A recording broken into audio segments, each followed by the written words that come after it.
Hi everyone, welcome to my kitchen. Today's recipe, I'm going to show you one of the most basic recipes in everyone's kitchen, and that's a Phulka. Making a Phulka is an art. It requires using the right flour and the right technique and the right texture of the dough that you make, and also rolling, as well as how do you cook it on the pan. So I'm going to sort of share some small tips and tricks of how you can make a perfect Phulka. Phulkas always come with a lot of practice, and so let's just dive right in and I'll show you how to make it. So I have a mixing bowl over here, and I'm going to be using this whole wheat Chakki Atta. And I love using Chakki Atta because it brings in those flavors, a very soft texture. This atta which I'm using especially has a very soft texture as well, and perfect for making Phulkas. Okay, so I'm just going to add in the flour. Now add in a pinch of salt. So adding salt is completely optional, but I typically, make a Phulka dough which can be made into a tawa paratha as well. And so sometimes if I have some Phulka dough sitting in the refrigerator, and if I want to make a tawa paratha, so if there's salt in there already, then you can make a tawa paratha. So that's the reason I add salt. So it's not going to alter the texture or how puffing or anything of the Phulka. It's just taste. Okay, so I'm going to add it in. I'm going to add in some water, and add in little water at a time, and knead it to make a soft and a smooth dough. Okay. So the key to making a really soft Phulka is to ensure that you knead it well, and the dough should not be very hard. It should be soft, soft enough for you to roll and not very sticky. And another small trick that I use is to also add a little bit of oil on the top and then finally knead it. So this, what happens is, it makes the dough smooth from the top and also gives it that soft texture.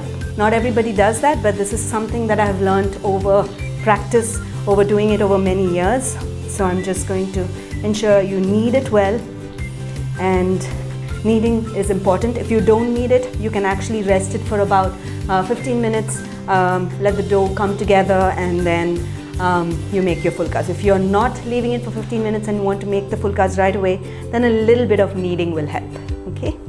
So now that the Phulkas I've kneaded the Phulkas well, I'm going to divide them into small portions depending upon the size of the Phulka that you make. We typically make small, tiny Phulkas at home and extremely thin, like the Gujarati style, but I'm sure different homes and different regions across India make it differently, a little larger, a little thicker. It's purely up to your choice. Okay, so I'm going to now make small portions out of it and then proceed to rolling the dough and then showing you how to make the Phulka. Dust the dough in flour and roll it out into a thin circle. Ensure you keep applying little pressure. The moment you find it sticking, dust it in flour again and roll it out into a thin circle. The thickness is purely your choice, and how much ever you're comfortable with. Okay. It's important that you sort of put light pressure on the edges and keep pulling it out. That's it. Now if there's any excess flour, just dust it. And there's a preheated pan over here, and I'm going to put the Phulka in the preheated pan. Notice those small bubbles on the top. This is when you need to know that the Phulka is getting cooked on the other side. We gently flip it, wait for a few seconds, and then place it on the high heat and allow the Phulka to puff.